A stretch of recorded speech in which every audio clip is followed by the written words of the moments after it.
Хора, сега значи едни наши приятели бяха у нас да си играеме. И имаме костенурки. И затова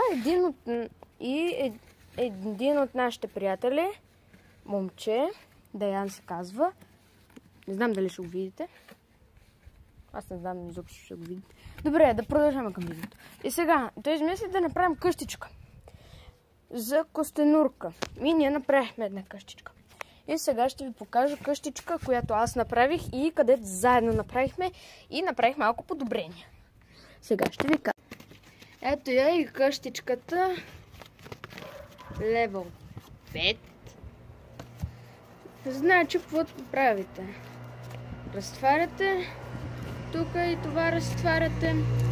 После стените ги слагате така и като са готови, просто лепите стиксо и това е. Давате храна, давате вода и това си.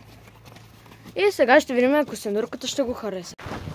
Сложих я, сега ще ви покажа как изглежда самата костенурка. Не залепихме нещата, защото тя. Но там няма сами. Това много не й хареса. Да я сложим в следващата къщичка, левел 50. Сложих костенурката в къщичката и сега ще ви покажа. Ето е тук къщичката, тук бананчета има.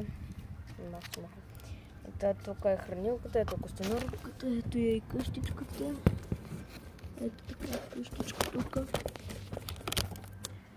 Сложихме даже и тиксо, че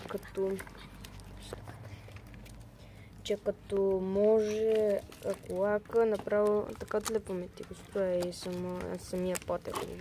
И тук направихме един отвор, за да може да закрепиме къщичката левел 5, да сложим там трева, да се ходи там, па да се чувства все едно в градинката.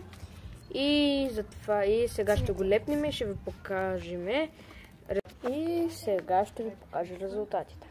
Тук ги резултатите, костенурката си е тук, после ще го напълним с тревичка, па тук си има бананчета, там вече го обясних. Малко декорация.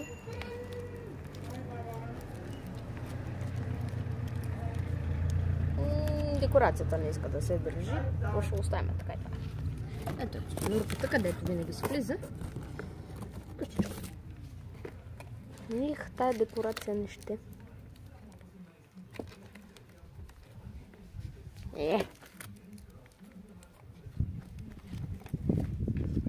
Доколкото гледам, на нея и хареса повече от къщата 55 лева. А на нас сигурно също.